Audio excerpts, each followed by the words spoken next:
Hello English 1101 friends. This is another video about basic writing, and this video in particular is mostly focused on the basics of writing papers, things that you should be thinking about as you are writing a formal paper.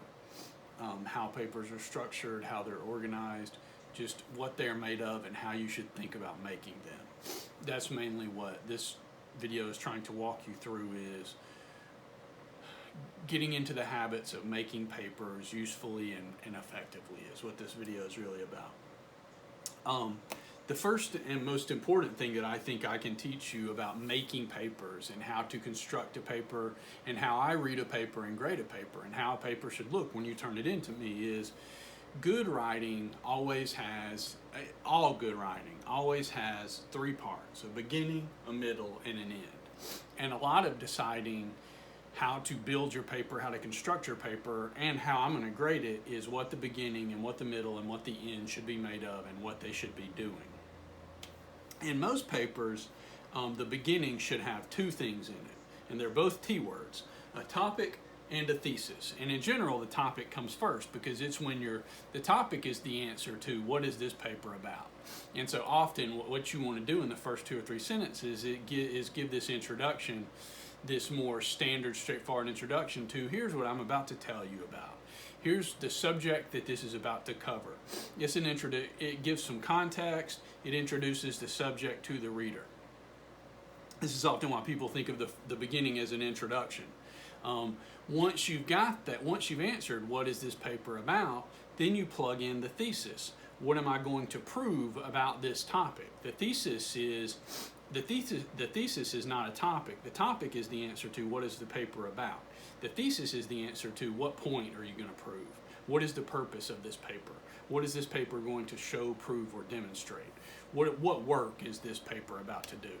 If you're over in the science lab, thesis becomes hypothesis, but it's the exact same concept. It's what do you plan for this to show, prove, or demonstrate? So what you are doing is telling the reader what the paper is about, the topic, and then tell the reader what point you're going to show, prove, or demonstrate. What is the purpose of this paper? That's often why instead of thesis statement, I like to talk about, did I leave the first paragraph and I knew what the purpose of this paper was going to be? Why you were making this paper, why you were building this paper. But it's also important to understand the beginning needs to be a telling. Tell me where we're going and tell me why we're going there. Because the middle is not telling, it is showing. The body of the paper is this: make a mountain of evidence and examples and illustrations to prove your thesis.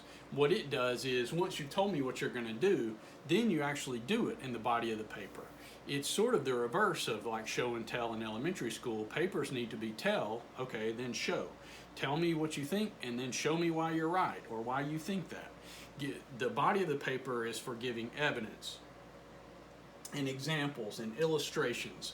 Develop your ideas, show them fully, get vivid and concrete and descriptive, give complete, full analysis and explanations of all your points, show scenes and processes completely and fully and in vivid detail. And then the ending, and especially in papers that we're writing, the kind of papers that are 500, 600 words, under 1,000 words, you only need 2, 3, 4, 5 sentences for a conclusion at the very most. The job of the ending needs to be remind the reader what your paper was about, remind the reader what you proved and how you proved it. This sort of, here's where this paper went and here's why we went there. Remind the reader what you proved, how you proved it, and why it needed to be proven. If you want to get really, really fancy, you get those three components of a conclusion or an ending. That is the first important thing to understand, is papers need a beginning and a middle and ending. Often not good papers that I read, student papers are not good because they just start talking and then they talk for 500 words and then they stop.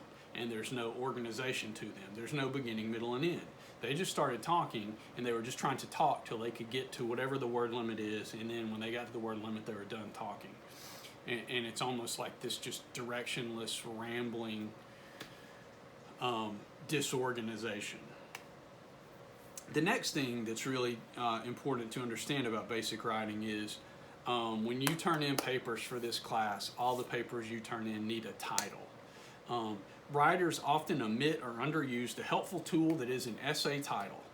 And you feel stuck, you feel overwhelmed, you just feel tired maybe after writing the whole paper.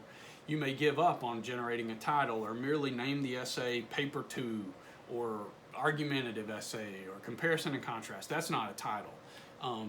That's just that's the prompt, that's the assignment. An absent or non-specific title is a missed opportunity because titles help writers prepare readers to understand and believe the paper that is about to follow. A good title does several things. It predicts the content of the paper. It gives you a little tease of what's coming. It catches the reader's interest. This is where you might come up with a quirky pun or something like that, and you're and ha ha ha. It reflects the tone of the piece of writing. Is this about to be serious? Is this about to be funny? Something like that. So make sure that the first thing before I get into your paper is the paper needs a title. Papers need titles. The next point that is worth talking about is probably the most important thing that I have learned about writing over the years that I've been teaching is that good writing is good because it is made of concrete language. And bad writing, or what I've even come to call evil writing, is evil and bad because it is abstract. Often when I teach this class and I'm trying to teach this concept, I will make a column that says concrete, specific, and detailed, and another column that says vague, abstract, and general. And I will write good over the concrete column and evil over the abstract column. The most important thing that I can teach you about writing is that concrete, specific, detailed writing is good, and vague, general, abstract writing is evil, bad, useless. Just any bad word you can think of. It's, sometimes I'll get really frustrated with students and I'll be like, this is just trash because you're being so vague it doesn't mean anything. They give you some examples right here of this. Concrete language. One worker was pouring concrete while another was cracking bricks with a chisel and a hammer. Okay, that's concrete language. You've got concrete, you've got bricks, you've got a chisel and a hammer. Abstract. The laborers were preparing the foundation and readying themselves to raise the wall. That's just not as vivid. It's not as detailed. It's not as clear. The deepest, most important truth I can teach you about writing is that clearer is better. Vaguer, unclear is always worse. Never write about cars. Write about 1969 red Ford Mustangs. Never write about doing work. Write about pouring concrete or cracking bricks with a chisel. Often when I encounter first year writing students are like, oh, you want us to be really descriptive. You want us to be overly descriptive. And what I always say is, what you think is too much description is what I think is when you finally barely got enough. There's a gap between what students think is descriptive and what I think is descriptive, or what you guys think is clear and what I think is clear. And often you need to make sure you're like, this is just too much. This is being too descriptive. And what I think is, God, you finally gotten descriptive enough. What you need when you write, part of what you are doing is you're not writing to get close enough. You're writing to eradicate any possible confusion. Like, make sure if it's not clear enough that a total stranger could read it and see what you're saying and understand what the point you're trying to make, it's not clear enough yet. You're not being descriptive enough. You're not being concrete enough. You're not being specific and detailed enough. The other example they give you, John held out a red rose to Jenny, then kissed her. The young man showed the woman a sign of affection. The first sentence is concrete and specific and detailed. The second sentence is vague and abstract. Much, much weaker, really not even useful at all. And that's what this is really about, is what kind of writing is more useful and what kind of writing is less useful, if not outright useless. Again, as I often say, when you get in your car and turn on the GPS, do you want the GPS to say, go a little while and then, turn somewhere? Or do you want it to say, go 3.1 miles and then turn left on Rogers Road? You want the second one, most students always tell me, because it's more specific, it's more concrete, it's more detailed. The lesson in that is specific, detailed, and concrete is always, always better. The next point that is worth making is hook. The idea of hook. I teaching has made me hate the word hook. And to me, the only hook that I care about anymore is the one that I use when I go fishing to catch fish with. Because often students get caught up in the idea of a hook. What's important in the beginning of a piece of writing is what I've already said, the topic and the thesis. If you've got a hook but no topic and thesis, well, you wasted all your energy on the least important thing. It doesn't mean anything. If you've got me interested but you have no point to prove, then I'm out, because I don't think, like, you don't know what you're talking about. Even you teased me in, but now you have nothing to say. You have no point, so I'm out. Forget it. And I'm mad at you for pulling me in, even though you had nothing to say. You just tricked me in. Eliminate the hook. I understand the intent of, your high school teachers teaching you about hooks, but requiring them feels like a tacked on challenge, giving everything else that we're trying to get you to learn. It's much more important that the first paragraph have a topic and a thesis than it is to have a hook. If you for years were taught about hooks by your high school teacher or something like that, wipe that out of your mind. Forget that.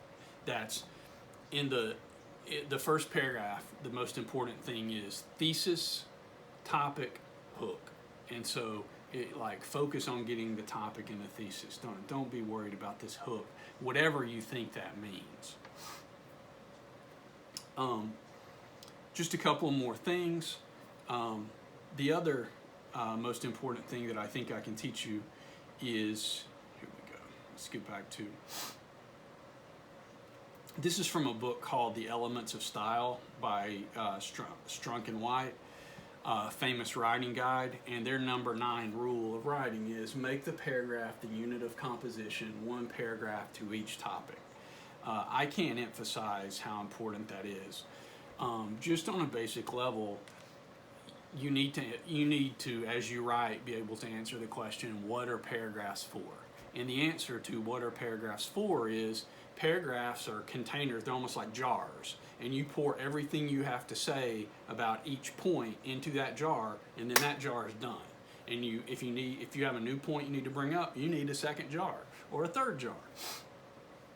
This is why traditionally in high school you guys get taught the 5-paragraph essay. The 5-paragraph essay is based on the idea that you have an introduction and a conclusion, and that then you have 3 jars, 3 main points in the middle that you make, and each paragraph is for everything you have to say about this one point.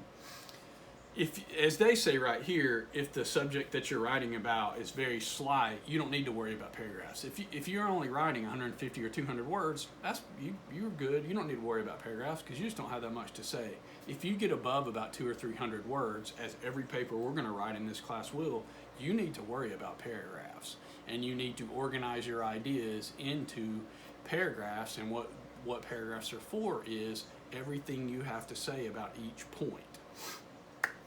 One of the things I encounter sometimes in student writing is the last sentence of a paragraph will try to be introducing the next paragraph. Never do that, because each paragraph is supposed to be about the one thing that you're talking about. If you feel like you need to transition into the next paragraph, that should be the first sentence of the next paragraph. Don't be putting stuff about another idea into your jar about idea A. Don't be talking about idea B, even if you're trying to transition to it. Let that happen at the beginning of idea B. Paragraphs are containers for everything you have to say about one point. Say everything you have to say and then move on.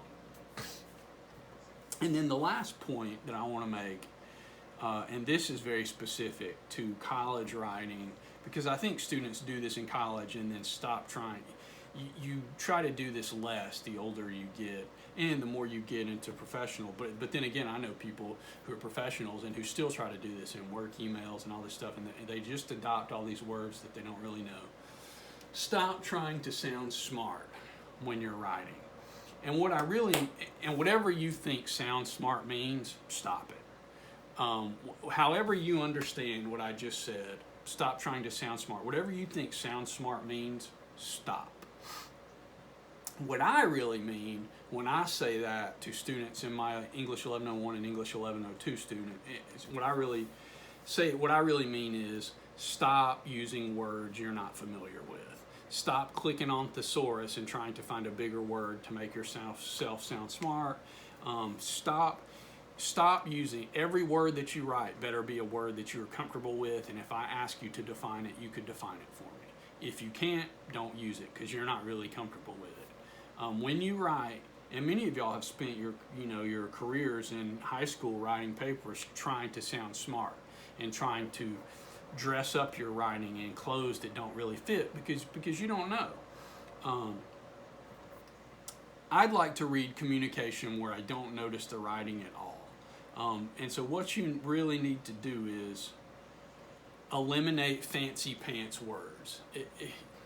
Sometimes big words are the only right word. Like if you need to say tibula or fibula because that's the specific medical definition and you're a nurse or a doctor, so be it. But otherwise, stop trying to use big words just for the sake of using big words. Reduce the distance between you and the reader. Many people use language in a way that increases the distance and weakens the connection, makes writing less clear. And one of the ways you do that is by using big words that you're not really comfortable with. And when you start doing that, you also have to beware of using words incorrectly. My personal pet peeve, as this guy says, is methodology, which, like every other ology, should refer to the study or system of something. If you're using method, say method. A lot of English teachers hate the word usage because what you really mean is use. People will say, well, what is the usage of this? What's the use of this is what they really mean. You're just saying usage to try to sound fancy because it's a bigger word. Stop trying to sound fancy. Stop trying to sound smart. As they say, business jargon is really about this too. While you're at it, strike, utilize, leverage, and paradigm. Business jargon is not a value add. A good example of how business jargon is when people talk about price points. Mostly you're just talking about price. You're just trying to add an extra word to sound fancy. What is the price of this? Just say price. Stop trying to dress your words up. Stop trying to use big language you're not comfortable with. The job of writing and the job of language is to communicate as clearly as possible, not to sound smart and impressive. And so those are all the things that I think are important to tell you about basic writing. Beginning, middle, and end. Use concrete and specific language. Don't be vague and generalize. Papers need titles at the beginning. It's just like people need names. Papers need titles. Don't worry about hooks. Get over the idea of hooks. Don't forget the difference between a topic and a thesis. The topic is what the paper is about. The thesis is what it's going to prove. Don't forget when you're writing something what paragraphs are for and to organize your ideas into paragraph. And then stop trying to sound smart. Just use language that you're comfortable with and that conveys your ideas clearly and effectively. I hope all of that is useful to you. If you've got questions or concerns about how you write or about how I grade, which is really what this is about, please be in touch with me. Otherwise, like I said, I hope this is useful to you. Thanks a lot, guys.